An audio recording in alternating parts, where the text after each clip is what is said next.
Hi, I'm Shane, and today we're going to be using our 96-inch hydraulic soil conditioner. This unit shown here weighs about 1,350 pounds. The backbone is a 4-inch by 8-inch rectangular steel tubing with 1/4-inch wall thickness that runs the full width of the frame. The frame on this float model is coupled to the mounting plate with a 4-bar linkage. What this allows you to do is change the depth of cut while you're working with the conditioner. Okay, so I want to demonstrate how our system allows you to change the depth of cut on the fly from the cab. The way this is accomplished is by the 4-bar linkage that connects the mounting plate to the subframe. Because it's flexible, you can simply change the angle of your mounting plate, and that'll adjust the geometry to either raise and lower the rotor. When the skid steer drives through rough terrain, such as these ruts in this field, the motion transmitted to the rotor is actually counteracted. So when the skid steer axle goes down, the rotor actually goes up. It's the opposite direction. What that means is it helps you to maintain a smooth cut. Okay, so we get a lot of questions about how a soil conditioner works to recondition a driveway. So I have a driveway here that's rather old. It has a typical driveway shape. It's got ruts where the wheels track for the vehicles, and it's got high spots on either side and a high spot in the middle. What happens is this traps the water and makes mud puddles, and it just gets worse. So what I'm going to do is I'm going to use the soil conditioner to shave off the humps on the sides and bring that to the middle to create a perfectly crowned road that helps shed water. So this will probably take at least 4 passes. I might take 1 pass down the middle first just to work up the middle of the road, and then I'll take a pass from the left and the right with the rotor angled to one side so that I can push the material to the middle of the road. Then I'll take the final pass and knock down that hump in the middle and kind of level it out.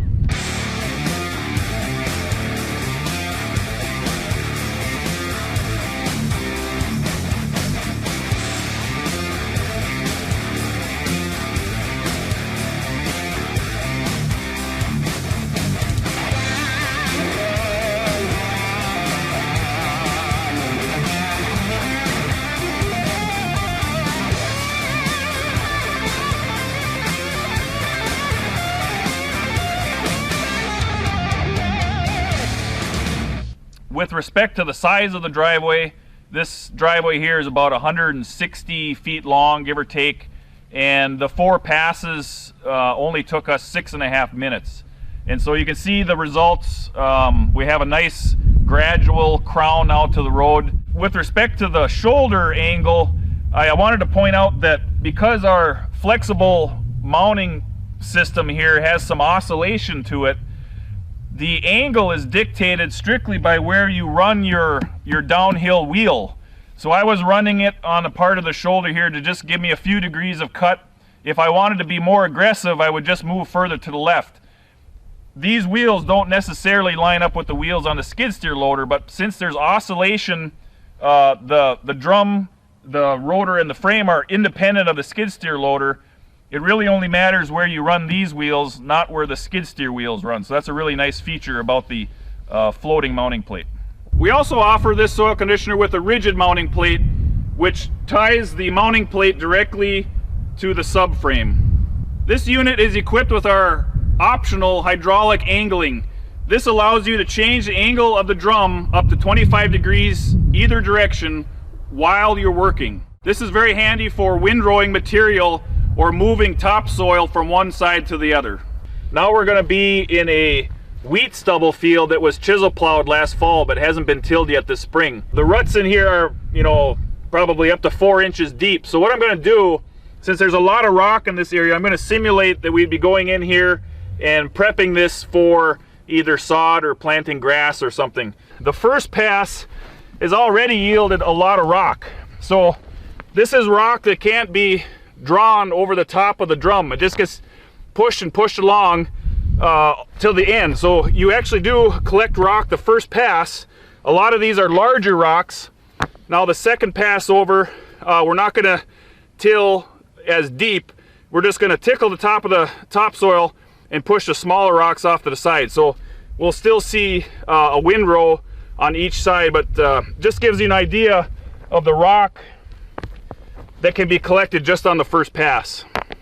Okay, so we just finished our second pass in this small field. This field is this area we dug up here is only about 120 feet long, and we've done 4 passes wide.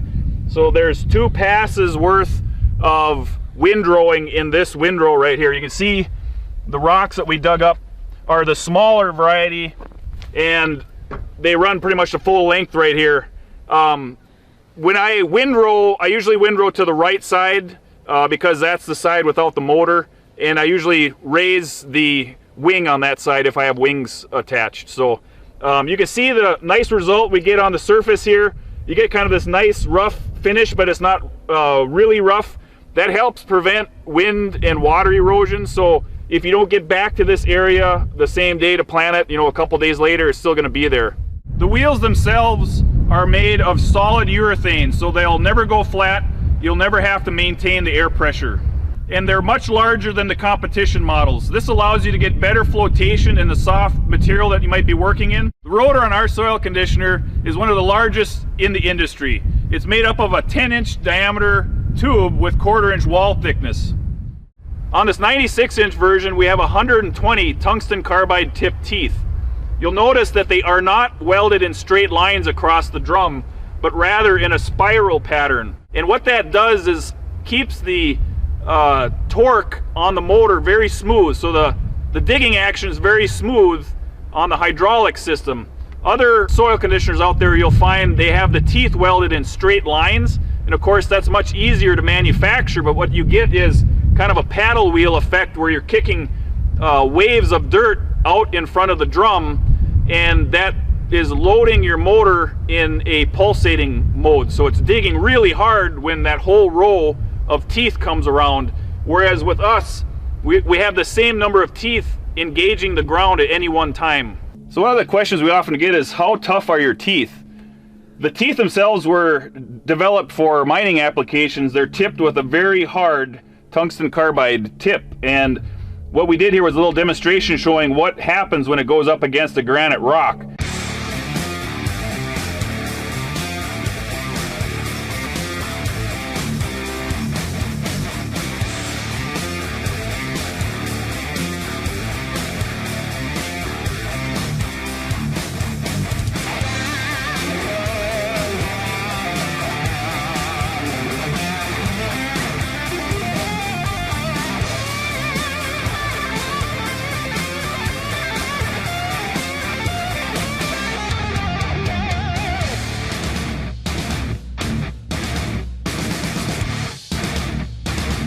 You can see from the results here that we're actually taking out chips and scrapes out of this hard rock. The teeth themselves, I can't see any damage on them. These are the teeth here that were hitting the rock. So this demonstration proves that the teeth are very, very tough. We're using a Eaton 6000 series motor with a large enough displacement that gives us a large amount of torque and a lower speed. This gives us the best balance between speed and torque for doing digging and tilling operations. Our soil conditioner uses a direct drive system. What this means is it eliminates any kind of a chain drive for the rotor itself. Some of the competition uses a chain drive, and we found that the chain requires a lot of maintenance and there's a lot of points of failure there. They use an oil bath system, so you have to maintain that oil, make sure it's clean, make sure it's not leaking. That side is always down, digging in the dirt, getting hit by rocks and such. It's really a lot of maintenance. Also, the spring tensioners that are used in some units sometimes will break, and when that happens, you don't know that it's happened in the cab, and if you continue to use the unit, the chain will jump on the sprockets and wipe out and wreck the chain and sprockets. So direct drive unit is much simpler, much less maintenance, and over time saves you a lot of money. The skid shoes on both sides are also bolted in place to make it easy to replace them if you ever need to. They can also be removed if you want to maximize the penetration in hard packed soils, such as a lawn that hasn't been tilled before. The bearing on the opposite side of the drive motor is a special type that uses a metal shield to protect the rubber seals from damage from anything that might be wrapped on them. Also on the inside of the plate, we use a second piece of tubing that fits inside of the diameter of the rotor, and that provides a labyrinth pathway which prevents heavy materials from wrapping on the shaft itself. So we have double protection on the shaft to eliminate problems that might occur when you have material wrapped on the shaft. I wanted to point out that we have a very heavy rubber mat both on the front side and the back side of this frame. What that does is it acts like a dam, so it keeps the material in front of the drum. This is important for times when you might be digging up dirt clumps, breaking them down. You don't want to have them recycle over the top too early. You want to have them broken down into a small enough chunk that can be easily seeded. So this is going to keep that material in front of the drum and keep it processing until it's small enough to exit over the top of the drum. And of course we have one on the front for forward operation, and we have one on the back for reversing operation. Landscapers that want to windrow debris and rocks off of a lawn, for example, this rubber mat is going to keep the rocks in front of the drum.